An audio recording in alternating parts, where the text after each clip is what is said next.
Here, next question. This is a long ass one here. I haven't even read it yet. So it's got parts though. I see part 1, part 2. Ooh. All right. So this question is from Ellie Beltran. Hi, I have another question/topic I would love for you to talk on your podcast. I'm sure I will have lots more to come as I love hearing your perspective on these things. I'm loving the podcast, by the way. Thank you. Thank you. Thank you. I've been a vet tech at the same small animal clinic for 3 years now. I have many issues with the way we are taught to restrain dogs, etc., but I would like to focus on nail trims. Many dogs come in already fearful of nail trims, and I unfortunately witness coworkers using lots of restraint, often involving multiple people and sometimes pinning the dog on its side, and it makes the dog more aversive and difficult to handle each time it comes back to our office. I used one of your nail trim videos on my own pity and was able to trim all of his nails within the first 5 to 10 minute session, and it has only gotten better each time. I have extended your technique to some of our dog patients that come in for pedicures with great success. A few clients even specifically requested me. Sorry for the long message. Feel free to paraphrase. Basically, I'm specifically requested because supposedly no one else is able to do pedicures on these types of dogs. I have some pushback from some of the vets I work with. They will give me a disapproving look or tell me to let go of the foot as soon as the dog starts to throw a little fit, which, as you know, sets back the entire process. At this point, I will generally only use your nail technique if there's an empty exam room available for me to be alone with the dog. Do you have any advice for helping vets understand and come around to this nail trim technique? Alternative ways to restrain in general at the vet clinic. Whew. This is a loaded one. That's part 1. Yeah. She also sent me a video. I don't know what this video is, but we'll probably watch it here in a minute. Should we just go through part 1 first? Yeah, part 2 is basically the video and asking my opinion on it. Okay. So let's talk. This is a loaded question here, right? This is a good one though. This is like a longtime supporter kind of coming out to ask you. So first off, I'm very happy that you've found success in using the technique, right? And here's the thing. So the hard situation you're in right now is the fact that you're working for a vet, right? Now, I am not here to bash vets. I'm not here to say all vets are bad because obviously they're medical professionals. I go to them when I have medical related issues with my dog, right? Because I don't know anything about that kind of stuff. My problem with a lot of vets is that a lot of vets unfortunately put themselves in a position where they think they're dog trainers, right? They want to be giving training advice. They want to think that they know how to work through certain behavioral issues that they frankly have no understanding of the deeper understanding of why, right? Because that's the important thing with any sort of training is you need to be able to look at anything that you're doing, right? From a training standpoint or a behavioral standpoint, and you need to be able to ask the question, why am I doing this? And why is this going to work or help, right? And a lot of that comes down to understanding the learning theory behind the things that you're doing. A lot of that comes down to understanding the techniques that you're implementing on a deep level, having had success of doing that multiple times. And the problem is a lot of vets look at things black and white of either we're just doing positive only training because vet behaviorists say that it's the correct way to do it and anything else is wrong, but that doesn't understand the why, right?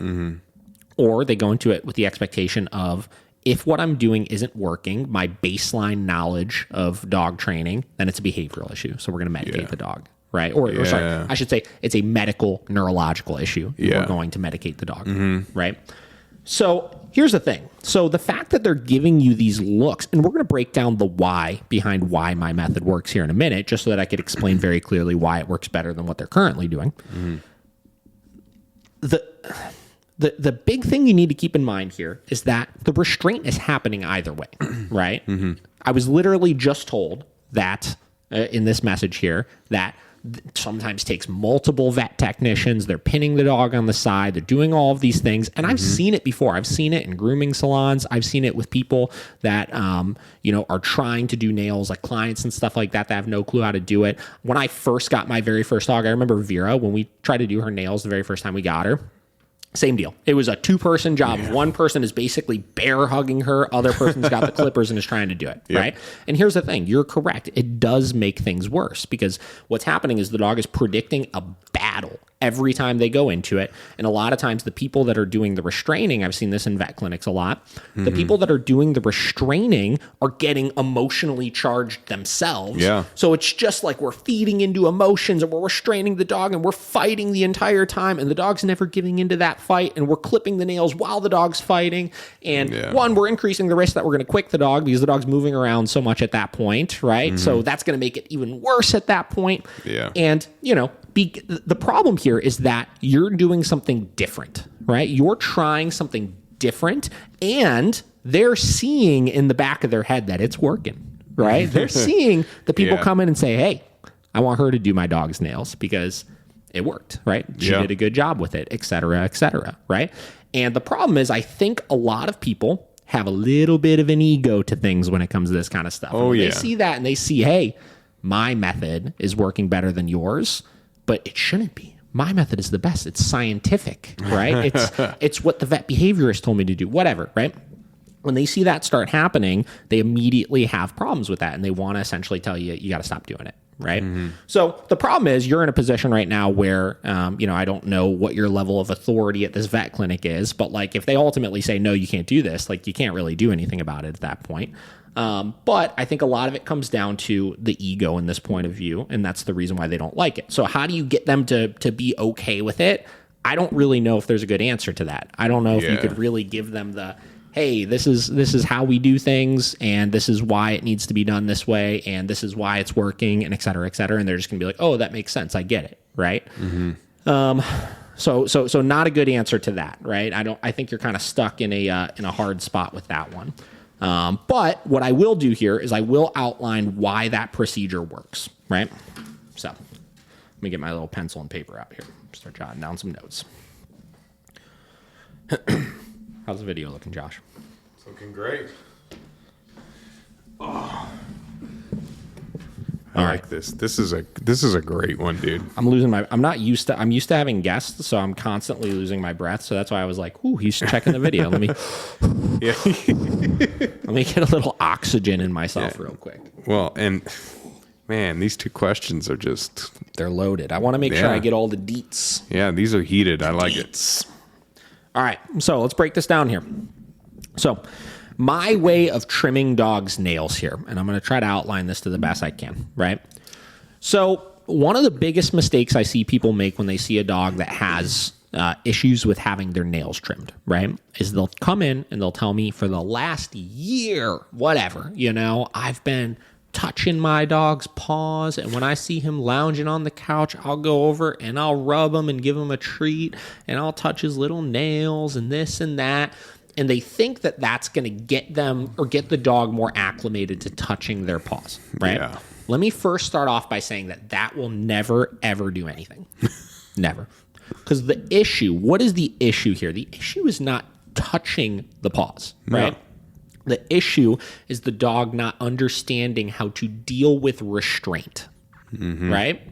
So touching the paw doesn't do anything. Holding and restraining the paw is where we see dogs freak out, right? And that's because 9 out of 10 times, any sort of restraint the dog feels, they learn they can fight and they can get away with it.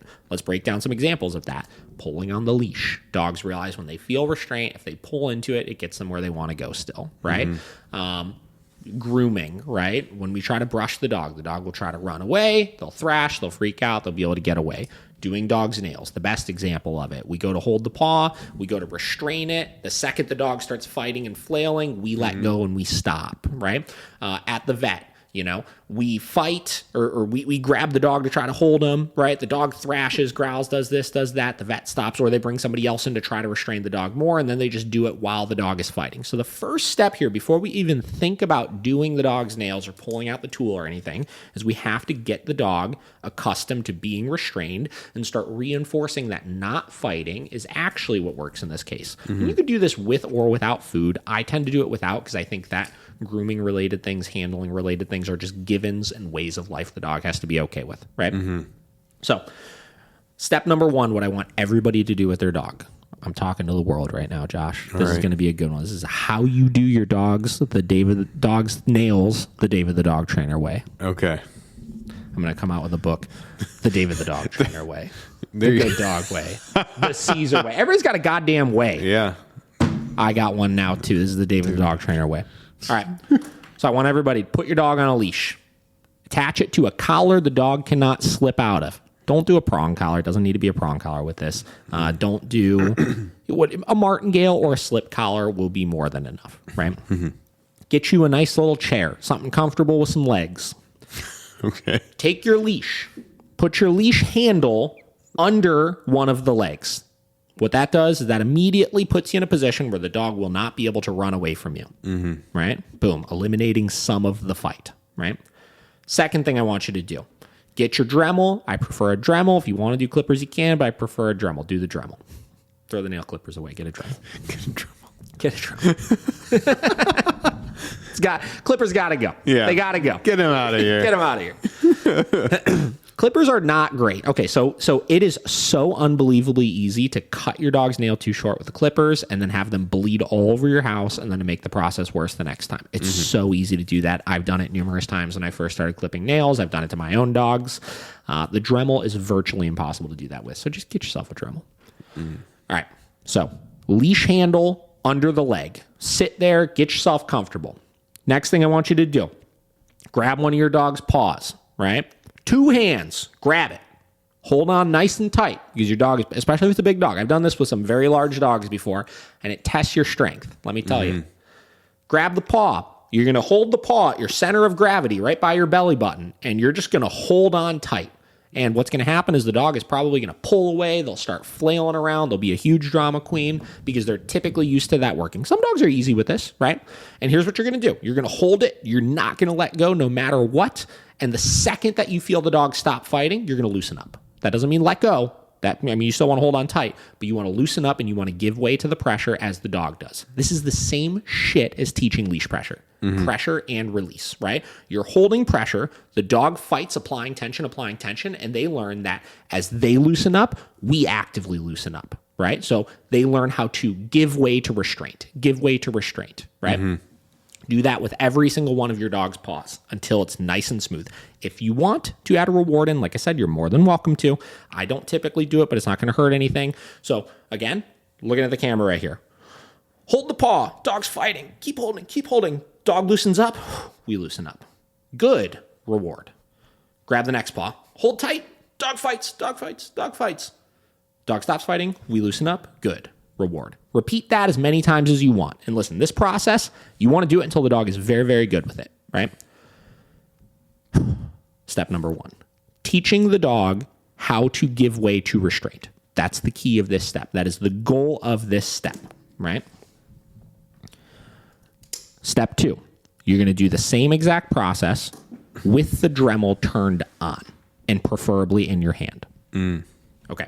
The reason why this step is important, even though it's virtually the same exact thing as step number 1, is because we have a lot of dogs that will develop an aversion to the tool itself, right? So what we need to do is we need to make sure that we're working through any fight or any flight in the dog as a result of the aversion to the tool. In the Dremel's case, the noise in itself can be an aversion to the dog, right? This one can be a little bit harder. Assuming the dog is better with the restraint, we want to try to do it with one hand and one hand. So this pen, say this is my Dremel. Excuse me. Grab paw, turn Dremel on. Dog's fighting. Wait till they give way. Good. Reward. Next paw, Dremel on. Dog stops fighting. Good. Reward. Right? Do that a bunch of times. Do that until the dog is smooth with it. Again, we're teaching pressure and release. We're making sure that the dog is first good with having their paw restraint. Second, we're making sure that the dog is good with the tool. Now, if at any point the dog fights too hard and you accidentally slip and let go, it's no big deal. That's why we have the leash attached to the chair so the dog can't really get away still, and it doesn't really reinforce it too much. Just jump right back into it if you do it, right? And here's the thing. I can't emphasize enough with some dogs, especially dogs that are really, really bad with this, they are going to totally flip their shit when you go to start this the first time. I'm telling you, it's normal, and if you follow this procedure, you'll get over it very, very quickly with them. If you give way to it and you look at, oh my God, my dog's in distress, I can't do this right now, you're going to reinforce the state of mind because that's what's happened this entire time, right? Yeah. Step number 3. Hang on. So hold paw with tool on. All right. All right. It's the biggest problem, too. People just give in so easy. So easily. Okay. Step number 3. Now, step number 3 sometimes can be skipped here, but I like doing this one as a little bit of kind of a prerequisite. All right. Okay. So step number 3 is we pretend to Dremel the dog's nails to get them used to the sensation of the vibration from the Dremel, right? Okay. If you're using clippers, you don't really need to do this one. But again, get the clippers out of here. We don't want them. We don't want, get them out of here. All right. So step number 3, grab paw. Wait till restraint stops. Turn Dremel on. Flip Dremel over so that the actual grinding bit you're not using. Take back side of Dremel, touch nail, touch nail, touch nail, touch nail. Good. Reward. Right? So what we're doing here next is we're getting the dog used to that sensation on their paw, because that's another trigger that can easily flip them over the edge here. Yeah. Right? Again, you don't necessarily have to do it. I tend to skip this step a lot just because I know I could work through it with the actual grinder. But I think for some people, if we're looking at dogs that are really bad and you're doing this at home, I think for some people, you could spend, let's say, I mean, really, you just have like kind of 1/2 more steps, 4 or 5. Let's say you spent 1 week on each step of this, right? Mm-hmm. You are going to be able to work through this at such a better pace with your dog that it's going to be so much less of an issue in the long run, right? And you could take your time with it, where, again, I choose to just kind of work through it right away because I know I can fight that fight with the dog and win it at that point, right? Yeah. So step number 4, actually grinding the nails. Now, there's some technique to this that obviously you need to know, obviously. But you would actually be doing the process of grinding the nails down. Now, here's a quick little technique as far as how this will look. I'm looking at the camera again here. Here we go. Okay. All right. So here's your Dremel. Let's say this pen tip is your grinding bit that's spinning, right? Here's your dog's paw, right? A lot of people will try to do this. They'll try to grind around and do all this stuff and make it look all pretty and stuff like that. Don't worry about any of that. If this is your dog's nail, right, and this is your Dremel, what you want to do is you want to have it at a 90-degree angle, flat like this. So, like this. And you want to go straight onto it. Don't turn it or anything. Just go straight on, grind straight, and you're flattening the tip is what you're trying to do, right? So you're going to flat, flat, flat. Once you finish all of that, if you want to, you can kind of round the edges. So you can go zoop, zoop. That's it. Don't try to do anything else crazy with it. And here's the thing. If you're working on this for a whole week or 2 weeks or something like that, usually what I recommend is just dock the tips. Don't even try to actually grind the nail down. Just continue getting the dog used to the sensation of like grind, grind, grind, grind. Because the more positive experiences you have and the more success you have with this, the better it will go, right?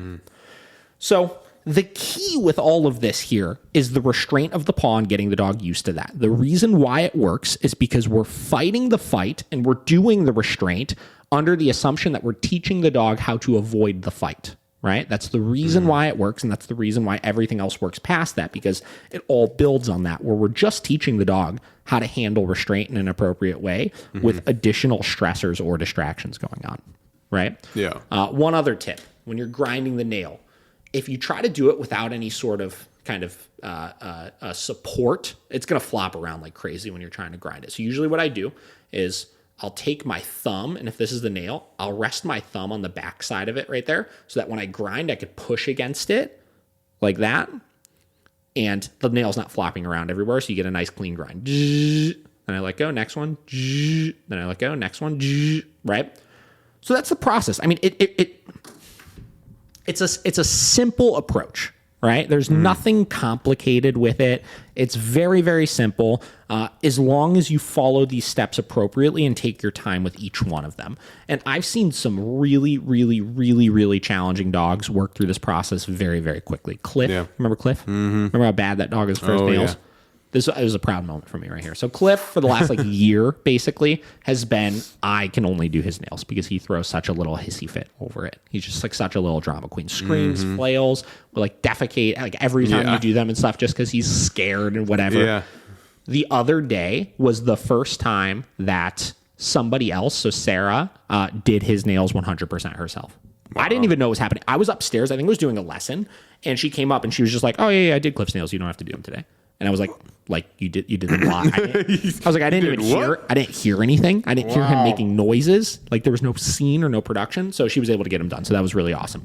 But any of these dogs can work through this kind of stuff. The only things you need to keep in mind is if you have any sort of bite risk dog, you want to take your time with that. You want to make sure you're using a muzzle if needed.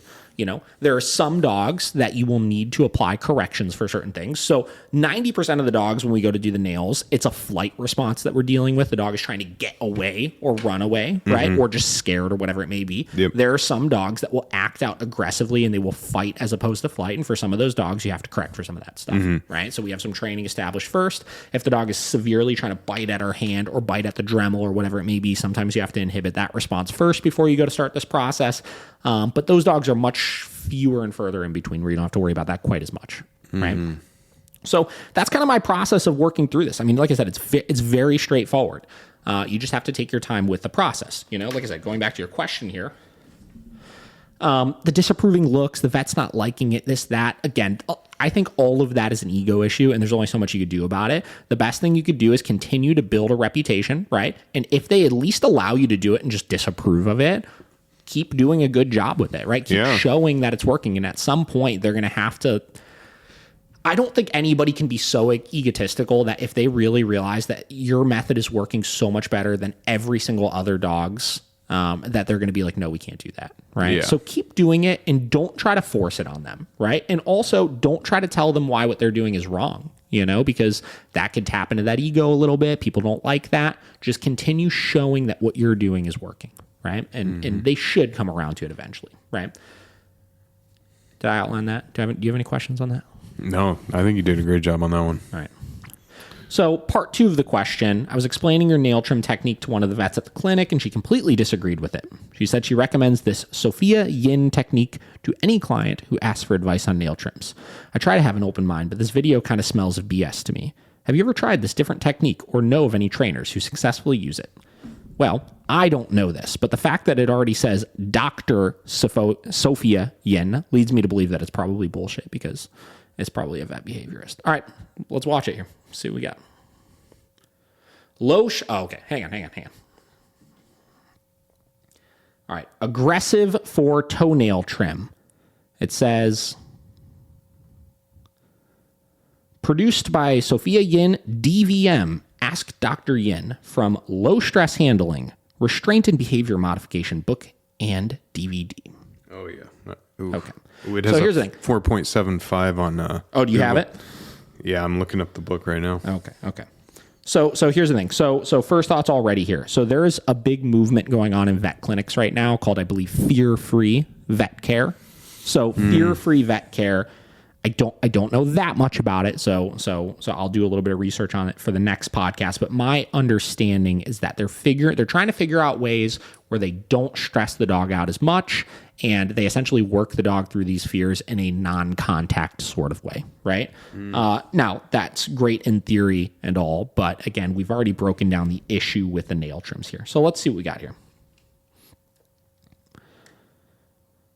Video is starting. All right, so 5, counter conditioning to grooming, refined version. This dog doesn't like having his toenails trimmed. So first off, already, restraint. Yep. Hold it. So anybody that says, so you're already telling me this is a stress-free way of doing this process, but we're already seeing that the dog is being restrained. Yeah. All right. We'll take a few minutes to counter condition him. First, I give him treats without handling him in order to change his emotional state. Now that he's happy, we can start the desensitization and counter conditioning. Is he happy though? Then you're just going to feel his feet while I'm giving treats. Okay. So go ahead. The assistant should wait until the dog's occupied with eating before she starts handling, and then stop handling right before the dog finishes the treat. This way, the dog's attention is focused on the food the entire time he's being handled, which lessens the likelihood. So just that touching paws, not restraining. So I bet you what's going to happen here. Let me take a guess here. And I could be completely wrong by this. I bet you what's going to happen. This is going to be very similar to, so another common way we'll see people trim nails, which listen, if it works, great, right? The problem is distracting a dog is very different from teaching them how to actually handle the emotions behind this, right? Yeah. What I think is going to happen here is she's going to sit there and pump this dog full of treats, and then they're going to go to clip the nails with ever actually really holding onto the paw or restraining the paw, right?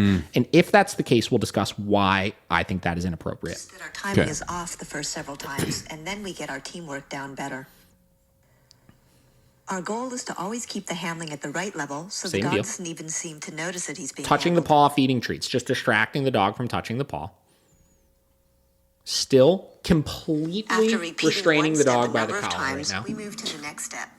In this case, the next tapping the step feet with the clippers. Taps his foot with the clippers. Yep. Okay, go ahead. Let's see what it looks like.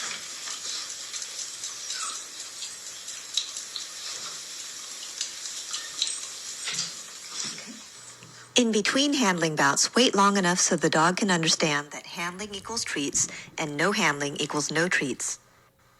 He should be looking expectantly at you for more treats.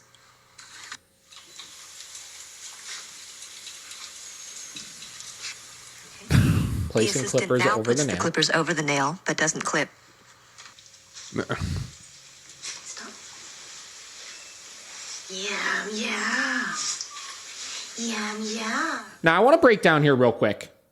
They're doing the exact same steps that I just outlined. Yeah.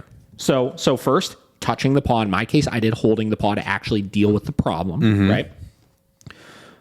Hold paw with the tool on. Second thing they did was touching the paw with the nail clippers. Obviously, they're not using a Dremel right now, which is virtually the same thing. So what they're doing is they're then going from just touching of the paws to the aversion to the tool touching the paws.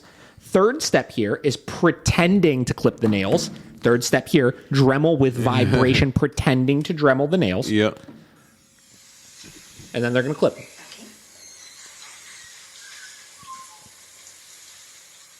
So you feel like you could. And finally, Now she she clips clips his the nails while he's getting a treat.